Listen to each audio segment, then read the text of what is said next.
At its peak, this single corporation held a valuation of $7.9 trillion. That is larger than modern Apple and Microsoft combined. As a private company, it commanded its own army, drafted its own laws, and legally executed anyone who stood in its way. The demand driving this leviathan all came down to flavor. By the 1500s, Europe had developed a severe obsession with pepper, cloves, and nutmeg. Acquiring these spices meant paying Venetian and Ottoman middlemen along the Silk Road, and they charged ruinous, crippling prices. To bypass those markups, Dutch merchants relied on Portugal's alternative sea routes around Africa. That arrangement worked smoothly until 1580, when Spain conquered Portugal and aggressively cut the Dutch off from the spice trade entirely. Panicked and staring down an economic cliff, Amsterdam threw whatever they could at the ocean. Rival Dutch companies rushed poorly mapped fleets to Indonesia.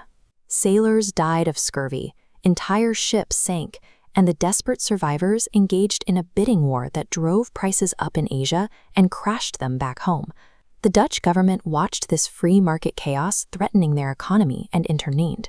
In March 1602, they forced every competing merchant to merge into a single, unified entity, the VOC. To protect their national interests, the state handed this new company terrifying authority. In the name of trade, the VOC could legally build fortresses, mint their own currency, declare war, and execute people. Funding an operation with a built-in military required massive capital. To raise it, the VOC invented a financial mechanism we still use today, the initial public offering. For the very first time, anyone could buy a piece of a company. Bakers, servants, and widows handed over their life savings to fund the fleets, officially giving birth to the modern stock market. By taking the public's money, the VOC's leadership tied themselves to an aggressive new master. Shareholders expected consistent, massive returns on their investments, and they wanted them quickly. To guarantee those dividends, the company realized they couldn't rely on competitive pricing or polite diplomacy. They had to systematically engineer a total, violent monopoly. The most valuable real estate on Earth were 10 volcanic islands in the ocean, the Banda Islands. Because of their soil, it was the only place nutmeg grew. They were microscopic, but locking down this bottleneck dictated terms for the global market. The VOC dispatched a new governor-general, Jan Pieter Zoon Koen. He had exactly zero interest in negotiating with the local Bandanese people. When asked if his brutal methods would cause bad optics, his philosophy was clear. He preferred 600% margins over a hug.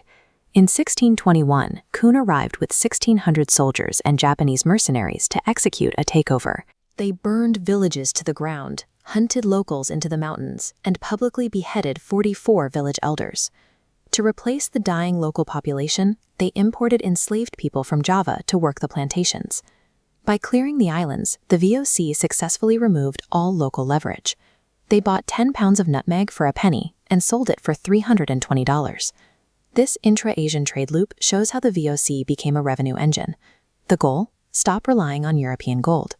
They bought cheap in one Asian market, flipped it in another for massive markup, and used local profits to fund European spices. Owning these trade doors allowed them to scale to 50,000 employees and distribute 40% dividend payments to their ecstatic shareholders. Because they used the profits from the Asian loop to buy the final European exports, the cargo was essentially free by the time it arrived in Amsterdam. They achieved absolute market efficiency. The system was incredibly profitable, but structurally rotting from the inside. The company's board flatly refused to audit their own books or share their true financial state with the public. Working thousands of miles away from oversight, employees quickly realized they could do whatever they wanted. Ship captains routinely packed holds with illegal personal cargo, eating directly into the official company profits. While the Dutch were busy mismanaging their monopoly, the British East India Company quietly caught up.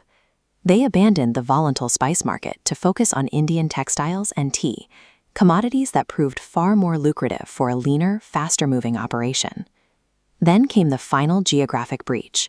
In the 1770s, French smugglers stole live nutmeg seedlings from the Dutch and successfully planted them in Mauritius. Once the spice could grow somewhere else, the carefully hoarded monopoly evaporated. Without their geographical choke point, and with a workforce heavily corrupted by distance, the corporate empire unraveled. By 1799, the VOC was totally crippled by debt. The The British Navy blockaded their ports, picking off their ships one by one, and on New Year's Eve, the mega-corporation was officially dissolved. But the end of the company did not mean an end to the exploitation. The Dutch government absorbed the VOC's assets and introduced a new policy called the cultivation system. The state mandated that 20% of all village land be used to grow cash crops like sugar and coffee. Farmers were forced to stop growing rice to feed their own families, resulting in massive famines where hundreds of thousands starved to death surrounded by valuable exports. The Dutch East India Company successfully invented the stock market. Through that innovation, they drafted history's most brutally efficient blueprint for converting human suffering into corporate dividends.